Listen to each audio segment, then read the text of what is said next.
আজ ভেক্টরের পরের অংশটা পড়াচ্ছি, যেখানে বহুভুজ সূত্রটা পড়াবো অনেকগুলো ভেক্টরের যোগ। এখানে ভেক্টরগুলি সবই কিন্তু একই জাতীয়, মানে সমজাতীয়, সমকালীন, একসঙ্গে অ্যাপ্লাই করা হয়েছে, একই বিন্দুতে ক্রিয়াশীল এবং একই তলে অবস্থিত। প্রত্যেকটা সূত্রের প্রথমে এই কথাগুলো লিখে নিতে হবে। তাহলে যদি আমি বলি যে কতগুলো ভেক্টরকে যদি কতগুলি সমজাতীয়, সমকালীন, একই বিন্দুতে ক্রিয়াশীল এবং একতলীয় ভেক্টরকে যদি কোনো উন্মুক্ত বহুভুজে, কীরকম আমি ছবিটা আঁকি আগে, তারপরে আবার বলে দেবো সূত্রটা। এইটাকে মান এবং দিক অপরিবর্তিত রেখে এইখানে রাখলাম, এটাকে মান এবং দিক অপরিবর্তিত রেখে এইখানে রাখলাম A2, এইটা A3, এইটা A4,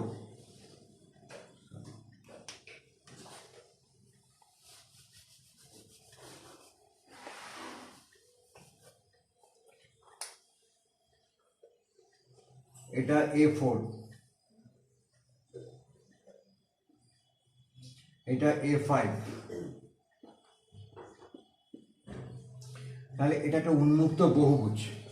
এখন বহুভুজটা কমপ্লিট হয়, তাহলে যে বাহুটি বহুভুজটাকে কমপ্লিট করে এইটাই হচ্ছে ওই ভেক্টরগুলোর লব্ধি। অর্থাৎ কতগুলি একই জাতীয়, সমকালীন, একতলীয়, একই বিন্দুতে ক্রিয়াশীল ভেক্টরকে যদি কোনো বহুভুজে, উন্মুক্ত বহুভুজ, মানে এই পর্যন্ত হচ্ছে উন্মুক্ত বহুভুজের বাহুগুলো দ্বারা মান এবং দিকে প্রকাশ করা যায়, ক্রমানুসারে গৃহীত বাহুগুলি দ্বারা মান এবং দিকে প্রকাশ করার পরপর, তাহলে বিপরীত ক্রমে গৃহীত অবশিষ্ট বাহুটি ভেক্টরগুলোর লব্ধিকে মান এবং দিকে প্রকাশ করবে। তাহলে এটা হচ্ছে লব্ধি। সেক্ষেত্রে আমরা লব্ধির সূত্র লিখতে পারি R equal two A1 plus A2 plus A3 plus A4 plus A5। এটা হচ্ছে লব্ধি। বহুভুজ সূত্রের সাহায্যে আমরা এরকম করছি।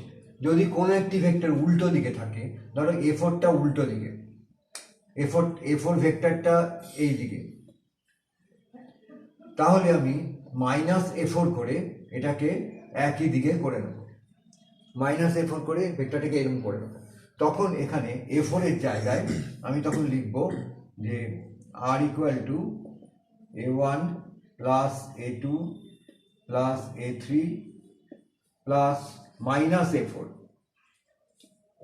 A4টাকে একই ক্রমে করে নিলাম। A4টা অরিজিনালি এই ডিরেকশন আছে, যদি এইদিকে থাকে তাহলে আমি A4টাকে মাইনাস A4 করে একই ডিরেকশন করে নিলাম, মাইনাস A4 প্লাস A5। তাহলে তখন এটা আসছে A1 plus A2 plus A3 plus A4 minus A4 plus A5। এরকম যদি একাধিক ভেক্টর বিপরীত দিকে থাকে তাহলে তার আগে মাইনাস দিয়ে তাকে একই দিক করে নিতে হবে। এই হচ্ছে বহুভুজ সূত্র, vector equation R equal two A1 plus A2 plus A3 plus A4 plus A5। আমি বহুভুজ সূত্রটাকে ত্রিভুজ সূত্র দিয়ে প্রকাশ করব। বহুভুজ সূত্রটি ত্রিভুজ সূত্রেরই নামান্তর। কিভাবে সেটা করা যাবে? বহুভুজ সূত্রটি ত্রিভুজ সূত্রের নামান্তর এটা করতে গেলে বিভিন্ন স্টেপ অনুযায়ী করতে হবে। প্রথমে স্টেপ ওয়ান হচ্ছে আমি এটাতে স্টেপ ওয়ান, সেটা হচ্ছে যে আমি এই ছবিটা আঁকবো, তারপর এই ছবিটা আঁকবো, এই ছবি এঁকে এইবার এই স্টেটমেন্টটা পর্যন্ত লিখবো। এটা হচ্ছে স্টেপ ওয়ান। স্টেপ টু হচ্ছে ড্রয়িং, অঙ্কন। এটা হচ্ছে স্টেপ টু, অঙ্কন। অঙ্কন করবো কি না, এটা ধরো এ বিন্দু, এটা বি, এটা সি, এটা ডি, এটা ই, এটা হচ্ছে এফ। তাহলে এ থেকে সি যোগ করলাম, এ থেকে ডি যোগ করলাম, ই থেকে এ যোগ করলাম, আর এটার নাম দিলাম R1 ভেক্টর, এটা R2 ভেক্টর, এটা R3 ভেক্টর। এই পর্যন্ত আমার ড্রয়িং হলো। স্টেপ 3 হচ্ছে প্রমাণ, প্রুফ। প্রমাণটা কি করব? প্রমাণটা দেখো, আমরা ত্রিভুজ সূত্র অনুযায়ী কি জানি যে দুটো ভেক্টরকে যদি কোনো ত্রিভুজের, একই জাতীয় ভেক্টরকে যদি কোনো ত্রিভুজের ক্রমানুসারে গৃহীত পরপর দুটো বাহু দ্বারা মান এবং দিকে প্রকাশ করা যায়, তবে বিপরীত ক্রমে গৃহীত তৃতীয় ভেক্টরটি ওর লব্ধিকে মান এবং দিকে প্রকাশ করবে। তাহলে এই ত্রিভুজ থেকে, ত্রিভুজ এ বি সি থেকে ভেক্টর যোগের ত্রিভুজ সূত্র প্রয়োগ করে পাই। ভেক্টর যোগের ত্রিভুজ সূত্র প্রয়োগ করে পাই।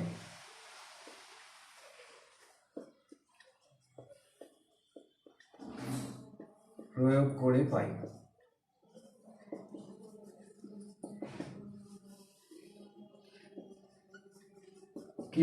কি করব?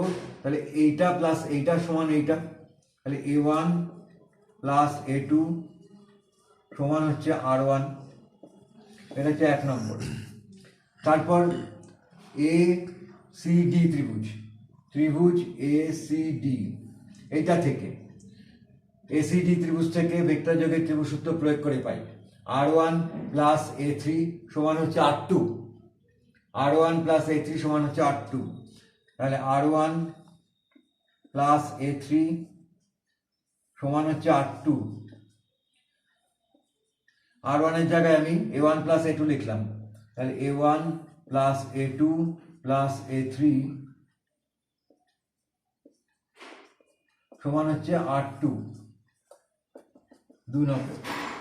এরপর যদি এই ত্রিভুজটা করি, ADE ত্রিভুজ থেকে, ত্রিভুজ ADE থেকে, এটা থেকে আমি কি পাবো?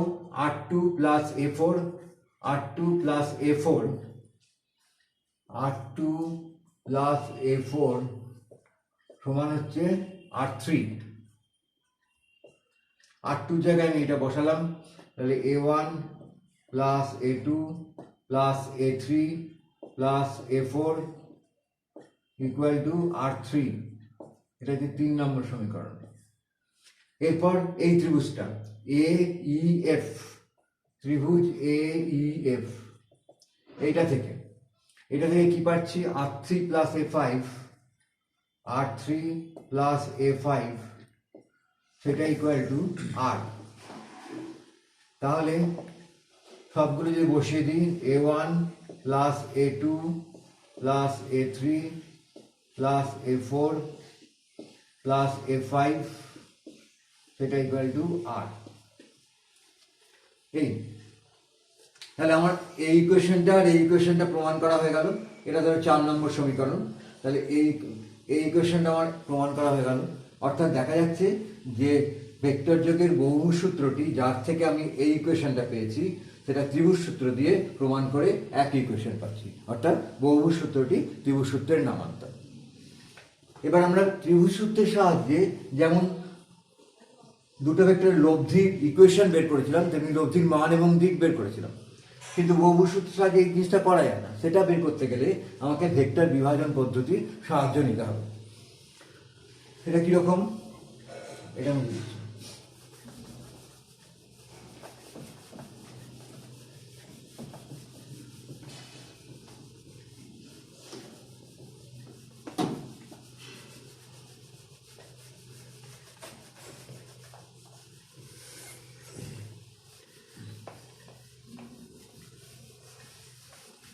দুটো ভেক্টরের সংযোজন, যেমন দুটো ভেক্টরের যোগ, লব্ধি, সেটা হচ্ছে দুটো ভেক্টরের সংযোজন।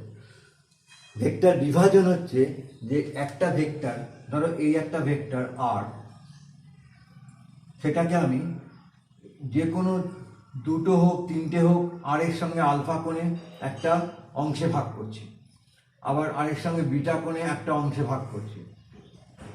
মানে একাধিক, দুই বা ততোধিক এতগুলো উপাংশ, এগুলো সব উপাংশ, কম্পোনেন্টস।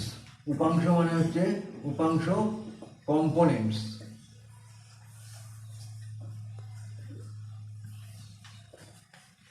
আমি দুটো, তিনটে, চারটে এরকম বহু উপাংশে একটা ভেক্টরকে ভাগ করতে পারি, যার ফলাফলটা হচ্ছে যে উপাংশগুলোর ভেক্টর যোগফল সেটা এই প্রদত্ত ভেক্টরটিকে মান এবং দিকে প্রকাশ করবে। আমি একটা প্রদত্ত ভেক্টরকে এমন দুই বা ততোধিক কোণে বিভক্ত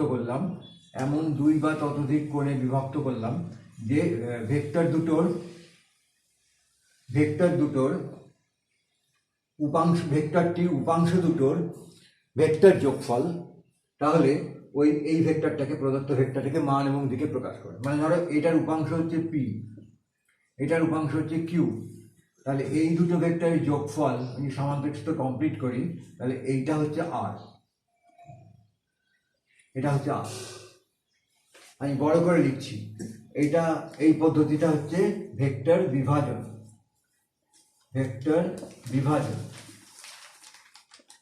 রেজলিউশন অফ ভেক্টরস। তাহলে একটা বড় ভেক্টর আর, এটা হচ্ছে আর, এটাকে আমি দুটো উপাংশে ভাগ করছি, একটা হচ্ছে পি ভেক্টরের সঙ্গে আলফা কোণে, আর একটা হচ্ছে কিউ ভেক্টরের সঙ্গে বিটা কোণে।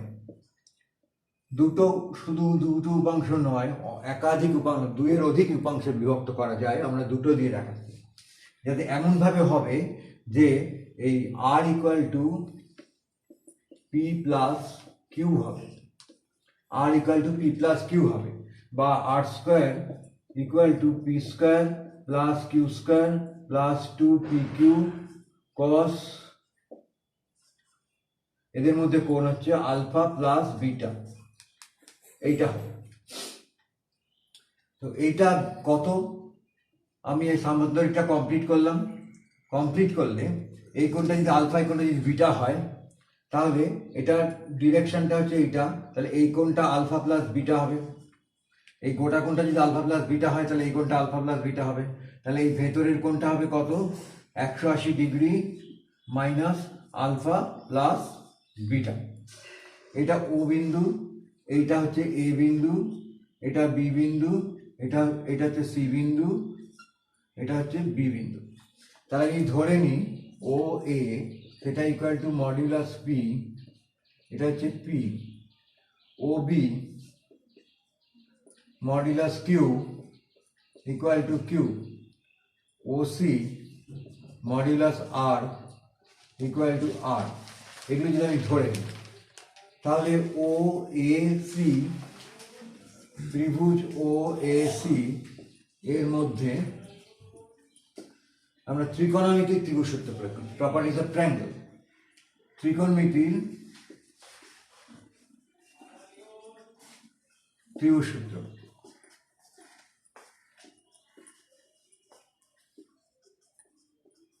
প্রয়োগ করছি।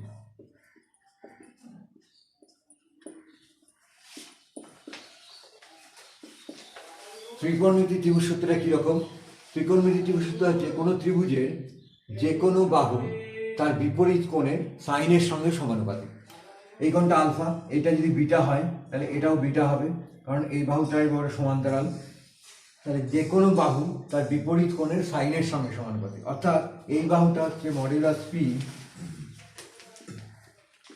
বাই পি বাহুর সামনের কোণ beta by sine beta. Q, এটা যদি কিউ হয়, এই বাহুটাও কিউ, এটা হচ্ছে কিউ, তাহলে মডিউলাস কিউ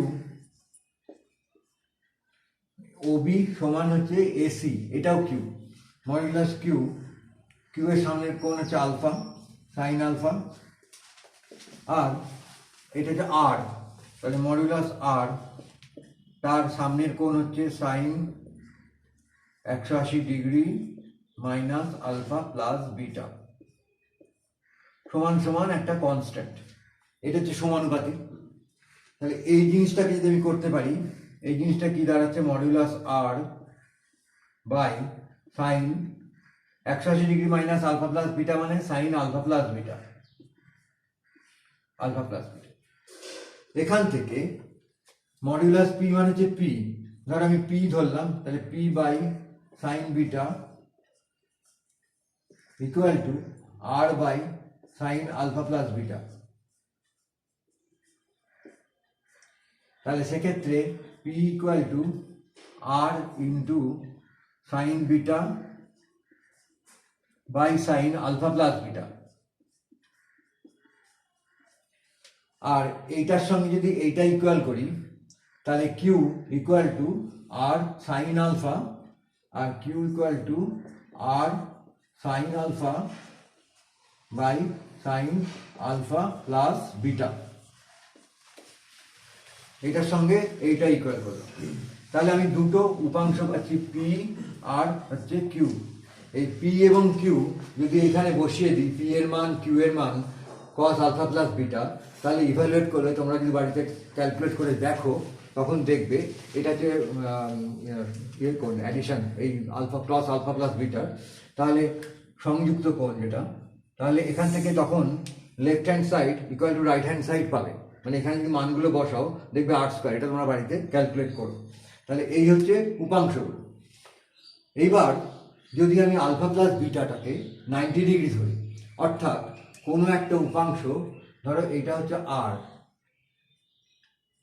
এটা হচ্ছে আর, দুটো উপাংশের মধ্যে কোণ হচ্ছে 90 ডিগ্রি, এটা হচ্ছে পি কিউ আর এটা হচ্ছে পি, এদের মধ্যে কোণ হচ্ছে 90 ডিগ্রি। গোটা কোণটা, এই কোণটা হচ্ছে আলফা, তাহলে এটা যদি বিটা, এটা হচ্ছে বিটা হলো। বিটা মানে হচ্ছে কত? Sine 90 degree minus alpha.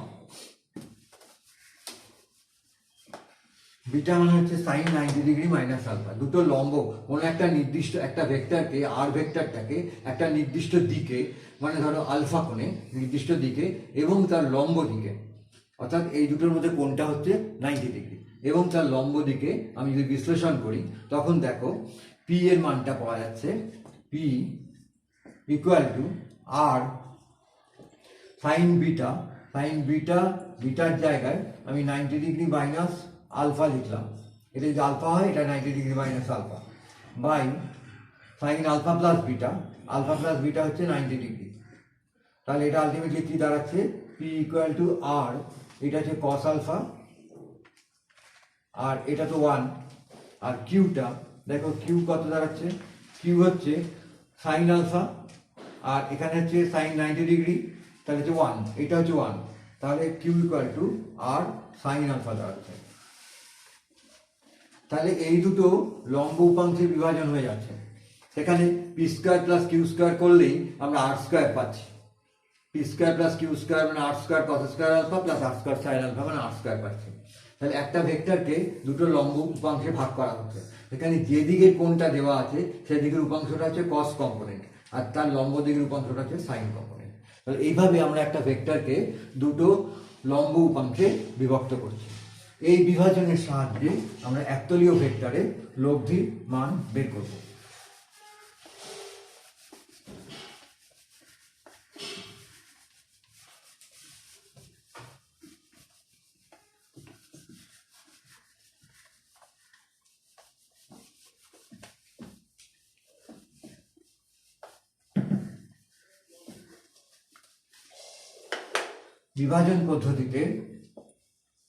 বিভাজন পদ্ধতিতে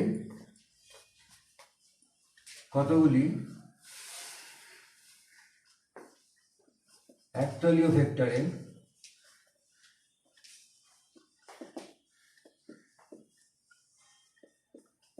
লব্ধির মান ও দিক নির্ণয়।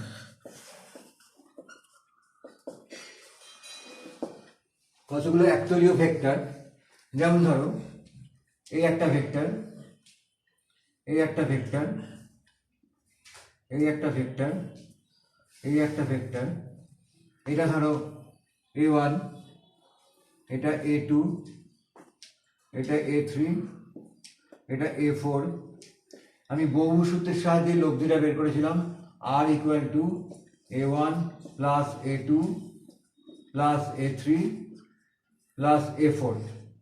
মানটা বের করতে পারিনি, সেই মানটা আমরা একতলীয় ভেক্টরের সাহায্যে বের করব। ধরো দুটো যদি আমি পরপর লম্ব অক্ষ আঁকি, এটা ও বিন্দু, এক্স ও এক্স ড্যাশ, এটা ওয়াই ও ওয়াই ড্যাশ। তাহলে এ ওয়ান ভেক্টরটাকে আমি এইরকম দিলাম, এটা হচ্ছে এ ওয়ান ভেক্টর, কোনটা হচ্ছে alpha one. A two vector, এটা হচ্ছে এ টু ভেক্টর, কোনটা হচ্ছে আলফা টু। এইটা হচ্ছে এ থ্রি ভেক্টর, কোনটা হচ্ছে আলফা থ্রি। এটা হচ্ছে এ ফোর ভেক্টর, এর কোনটা এইরকম আলফা ফোর। আমরা যদি এর উপাংশকে ভাগ করি, ধরো এ ওয়ান ভেক্টরটা, তার দুটো উপাংশ, একটা হচ্ছে এখান থেকে এত এক্স কম্পোনেন্ট, আর এটা হচ্ছে ওয়াই কম্পোনেন্ট। হ্যাঁ, এ ওয়ান ভেক্টরের দুটো উপাংশ, একটা হচ্ছে এ ওয়ান কস আলফা ওয়ান, আর একটা হচ্ছে এ ওয়ান সাইন আলফা ওয়ান। একটা কস কম্পোনেন্ট এ ওয়ান ভেক্টরে, একটা কস কম্পোনেন্ট, একটা ওয়াই কম্পোনেন্ট, এই এক্স কম্পোনেন্ট একটা, একটা ওয়াই কম্পোনেন্ট। এ টু ভেক্টরও ঠিক তাই, এ টু ভেক্টরের একটা এক্স কম্পোনেন্ট, একটা ওয়াই কম্পোনেন্ট। এ থ্রি ভেক্টরের একটা এক্স কম্পোনেন্ট, একটা ওয়াই কম্পোনেন্ট। এ ফোর ভেক্টরেরও এইটা হচ্ছে এক্স কম্পোনেন্ট, এইটা হচ্ছে ওয়াই কম্পোনেন্ট। এরকমভাবে সব ভেক্টরগুলোর যদি এক্স কম্পোনেন্টকে আমি যোগ করি, সেটাকে আমি ধরো আর এক্স নাম দিলাম, তাহলে এ ওয়ান ভেক্টর থেকে এক্স কম্পোনেন্ট পাচ্ছি A one cos alpha one, A two vector থেকে পাচ্ছি A two cos alpha two, A three থেকে পাচ্ছি A three cos alpha three, A four থেকে পাচ্ছি A four cos alpha four, plus এরকম করে করে যত ভেক্টর আছে। আর ওয়াই পাচ্ছি A one sine alpha one, এটা হচ্ছে Y component, plus A two sine alpha two, plus A three sine alpha three, plus A four sine alpha four, এরকম করে ভেক্টর কম্পোনেন্ট। তাহলে আমরা সব ভেক্টরগুলিকে এক্স কম্পোনেন্ট আর ওয়াই কম্পোনেন্ট ভাগ করলাম। তার মধ্যে তুমি দেখো যে এ ওয়ান ভেক্টরে এক্স কম্পোনেন্টটা পজিটিভ, ওয়াই কম্পোনেন্টটাও পজিটিভ। এ টু ভেক্টরে এক্স কম্পোনেন্ট পজিটিভ, ওয়াই কম্পোনেন্টটাও পজিটিভ। এ থ্রি ভেক্টরে কিন্তু এক্স কম্পোনেন্টটা নেগেটিভ, 90 ডিগ্রি বেশি কোণ আছে, তাহলে এক্স কম্পোনেন্টটা এই কস আলফা থ্রিটা 90 ডিগ্রি বেশি, সেই জন্য এটা মাইনাস হয়ে যাবে অটোমেটিক্যালি। ওয়াই কম্পোনেন্টটা পজিটিভ। এ ফোরে এক্স কম্পোনেন্টটাও নেগেটিভ, ওয়াই কম্পোনেন্টটাও নেগেটিভ এ ফোরে, অর্থাৎ আলফা ফোর সবই কিন্তু 180 ডিগ্রি বেশি আলফা ফোরগুলো।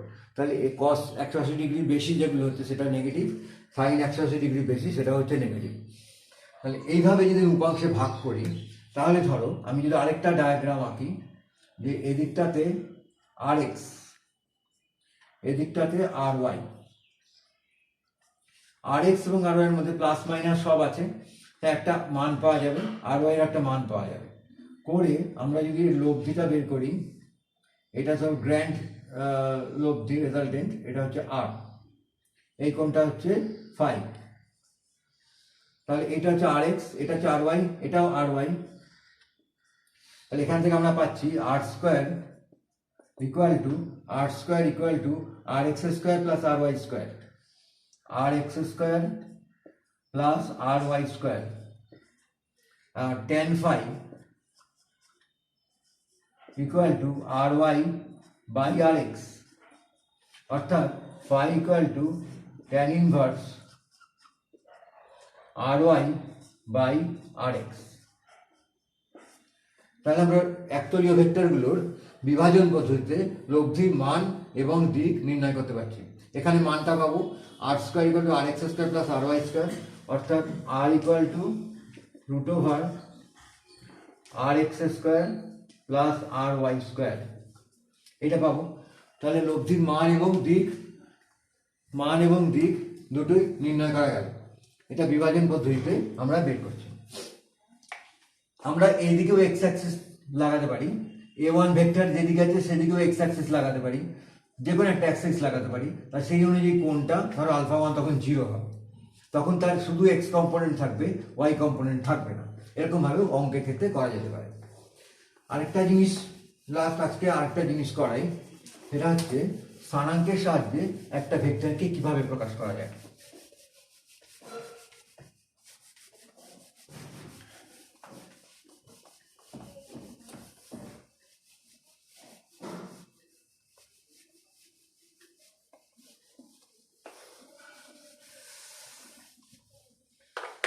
স্থানাঙ্কের সাহায্যে একটি ভেক্টরকে প্রকাশ।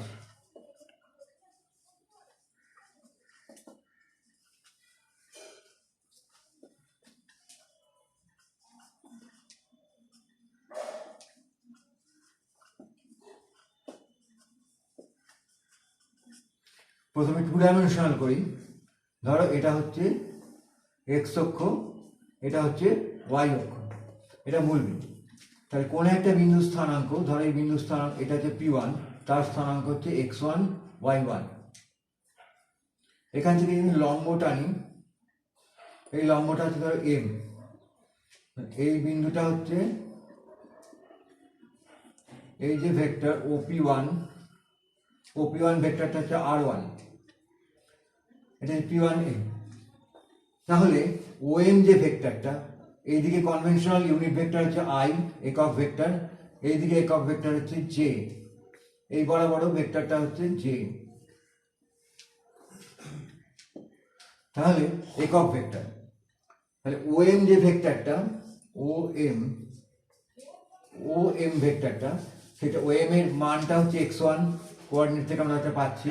তাহলে OM ভেক্টর হচ্ছে x1 I মান এবং দিক, আর MP1 সেটা হচ্ছে x2, সেটা y1 j, এই মানটা হচ্ছে y1, আর এদিকের ইউনিট ভেক্টর হচ্ছে j। তাহলে এই ত্রিভুজটা থেকে আমরা পাচ্ছি R1 vector equal to x1 I plus y1 j। Similarly আরেকটা পয়েন্ট ধরো P2, তার কোঅর্ডিনেট হচ্ছে x2 y2। তাহলে এখানে পজিশন ভেক্টরটা যদি আমি R2 ধরি, এটা হচ্ছে R2, তা ঠিক একই রকমভাবে আমি লিখতে পারবো R2 equal to x2 I plus y2 j। তাই তো, এখান থেকে যদি এটা লম্বটা আনি, তাহলে এতটা হচ্ছে x2 I, এতটা হচ্ছে y2 j, এই ভেক্টরটা। এইবার এই দুটো ভেক্টরের কানেক্টিং যে ভেক্টর, এটা যদি আমি R ধরি, কানেক্টিং ভেক্টরটা R, এই দুটো পয়েন্টের কানেক্টিং ভেক্টর R। তাহলে এই যে ত্রিভুজটা থেকে আমি কি পাচ্ছি, R1টা হচ্ছে এই দিকে, R1 plus R equal two R2, R1 plus R equal two R2। তাহলে R ইকুয়াল টু হচ্ছে R2 মাইনাস R1, R2 হচ্ছে x2 I plus y2 j minus x1 I plus x2 j y2 j y1 j। তাহলে R equal two দাঁড়াচ্ছে x2 minus x1 I plus y2 minus y1 j, এটা R দাঁড়াচ্ছে। আমরা এর modulus হিসেবে যে কোনো একটা ভেক্টর, ধরো এই যে R1 ভেক্টরের মানটা কত হবে, R1 ভেক্টরের মান হচ্ছে root over x1 square plus y1 square, এইটা স্কোয়ার প্লাস এইটা স্কোয়ার সমান হচ্ছে এইটা স্কোয়ার। তাহলে R1 ইকুয়াল টু হচ্ছে root over x1 square plus y1 square. ঠিক সেরকমভাবে Rটাকে যদি আমি জেনারেলাইজ করি, R ইকুয়াল টু হচ্ছে root over x2 minus x1 whole square plus y2 minus y1 whole square. এখানে যেমন R1 ছিল হচ্ছে x1 I plus y1 j, তাহলে R1 এর ম্যাগনিটিউড মানটা মডুলাস R1 রুট ওভার এইটা স্কোয়ার x1 স্কোয়ার, মানে I এর সহগ কোএফিসিয়েন্ট এবং j এর coefficient x1 square plus y1 square. ঠিক সিমিলারলি আমরা এটা বলি যে একটা ভেক্টর, সেই ভেক্টরের যে কোএফিসিয়েন্ট আছে, যে R মডুলাসটা হচ্ছে root over x2 minus x1 square plus y2 minus y1 square. ঠিক এই জিনিসটা যদি থ্রি ডাইমেনশনাল পিকচারে করি, থ্রি ডাইমেনশনাল পিকচারে ত্রিমাত্রিক দেশে, এটা হচ্ছে x অক্ষ, এটা y অক্ষ, এটা হচ্ছে z অক্ষ। তাহলে এইদিকে আই ইউনিট ভেক্টর, এদিকে হচ্ছে জে, এদিকে হচ্ছে কে একক ভেক্টর। যে কোনো একটা পয়েন্ট পি বা P1, তার কোঅর্ডিনেট হচ্ছে x1, y1, z1। তাহলে P1 থেকে ভূমির ওপর একটা লম্ব টানা হচ্ছে, এইটা হচ্ছে ভূমির এই তিনটে অ্যাক্সিস আর দেওয়ালে, এদিকে একটা, এদিকে একটা, এদিকে একটা, এটা হচ্ছে এক্স অক্ষ, এটা ওয়াই অক্ষ, এটা হচ্ছে জেড অক্ষ। তাহলে এখান থেকে যদি P1 একটা পয়েন্ট, তার কোঅর্ডিনেট x1, y1, z1 হয়, এটা যদি ভূমিতে আমি লম্ব টানি, তাহলে লম্বটা হয়ে যাবে কত? লম্বটা হচ্ছে z1, লম্বটা z1।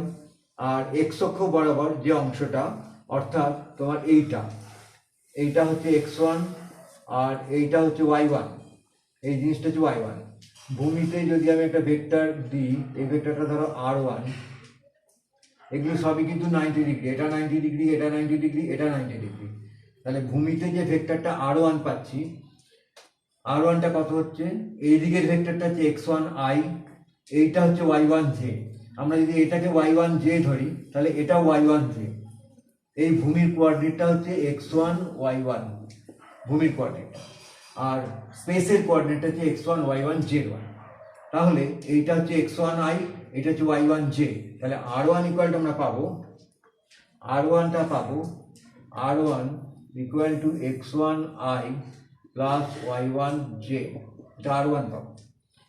এবার ধরো এই ভেক্টরটা, অর্থাৎ স্পেসে যে ভেক্টরটা যদি r করি, স্পেসের ভেক্টরটা যদি r করি, অর্থাৎ ধরো একটা দেওয়ালের একটা কর্নার থেকে স্পেসে একটা ভেক্টর r, তাহলে এই ভেক্টরটা হচ্ছে r। এখান থেকে লম্ব যে ভেক্টরটা টানা হচ্ছে সেটা হচ্ছে z1 k, এই হাইটটা হচ্ছে z1 আর এদিকে ইউনিট ভেক্টর k, আর ভূমির ভেক্টরটা হচ্ছে r1। এইটা হচ্ছে যদি কোঅর্ডিনেট সিস্টেম হয়, এখান থেকে এইটা হচ্ছে r, এই পয়েন্টটা হচ্ছে P1, x1, y1, z1, এইটা হচ্ছে z1। তাহলে এইটা হচ্ছে ভূমির r1, এখানে যেটা r1 লিখেছি, এদিকটা x1i, এদিকটা y1j, তাহলে এইটা হচ্ছে r1 প্লাস z1k, সেটা ইকুয়াল টু r। এটা হচ্ছে r, এটা হচ্ছে z1k, এটা হচ্ছে r1। তাহলে এটা হচ্ছে r1, এটা z1k, এটা হচ্ছে r। তাহলে আমরা এখান থেকে লিখতে পাচ্ছি যে r, এই r ভেক্টরটা, এই কোণটা 90 ডিগ্রি, এই কোণটা 90 ডিগ্রি, তাহলে r vector equal to r1 plus z1k। r1 এর মানটা হচ্ছে x1i plus y1j plus z1k, এটা আর এর মান। ঠিক এরকম ব্যাপার r1 এর মান, এটাকে r1 ধরলাম, তাহলে r1 এর মান হচ্ছে এটা। ঠিক একই রকম ভাবে আরেকটা পয়েন্ট যদি থাকে P2, x2, y2, z2, তাহলে এখানে ভেক্টরটা হচ্ছে এইটা, এই ভেক্টরটা হচ্ছে r2, এই ভেক্টরটা হচ্ছে r2, আর এইটা হচ্ছে r। তাহলে ঠিক একই রকম ভাবে r2টা আমরা লিখতে পারবো x2i plus y2j plus z2k। ঠিক আগের ইকুয়েশনের মতন r equal two r2 minus r1, এই একই রকম ভাবে r1 plus r equal two r2, r1 plus r equal two r2, r2 equal to r equal two r2 minus r1। তাহলে r equal to হচ্ছে, বিয়োগ করলে x2 minus x1i plus y2 minus y1j plus z2 minus z1k। এটাই হচ্ছে একটি ভেক্টরকে স্থানাঙ্কের সাহায্যে প্রকাশ। r equal two x2 minus x1i plus y2 minus y1j plus z2 minus z1k। Modulus r কত? মডুলাস r ইকুয়াল টু হচ্ছে root over, এইটা root over x2 minus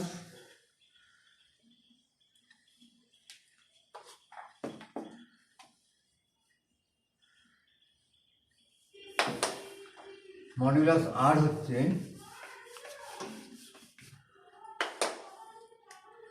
modulus r root over x2 minus x1 whole square plus y2 minus y1 whole square plus z2 minus z1 whole square. তোমাকে যদি দুটো coordinate দেয়, ধরো 3 - 4 5, আর এটা হচ্ছে p1 আর এইটা হচ্ছে p2টা হচ্ছে ধরো 2 - 2 4 - 3, তাহলে তোমাকে এদের কানেক্টিং যে ভেক্টর r p1 এবং p2 বা p1 এবং p2 আর বের করতে গেলে আমার এই ফর্মুলায় বসাতে হবে কানেক্টিং ভেক্টর x2, এটা হচ্ছে x2 y2 z2, এটা x1 y1 z1। তোমরা এটা বসিয়ে ভেক্টরটা বের করতে পারো। ভেক্টরটা বের করার পর ভেক্টরের মান বের করবে, মান বের করার পর একক ভেক্টর বের করবে আর ক্যাপ, এটা equal to vector by modulus R, এইটা বের করতে হবে। তাহলে এই দুটো পয়েন্ট দেওয়া হলো p1 আর p2, এই ফর্মুলায় বসাবে r equal two x2 - x1 i plus y2 - y1 j plus z2 - z1 k, এখানে বসাবে, প্লাস মাইনাস বসিয়ে একটা ভেক্টর হলো, সেই ভেক্টরটার মডুলাস বের করবে, আই জে কে সঙ্গে যা কোএফিসিয়েন্টগুলো আছে সেগুলো স্কোয়ার করে মডুলাস বের করবে, সেই মডুলাস দিয়ে ভেক্টরটাকে ভাগ করবে, তাহলে একটা একক ভেক্টর পাবে। আজকে এই পর্যন্ত থাকলো।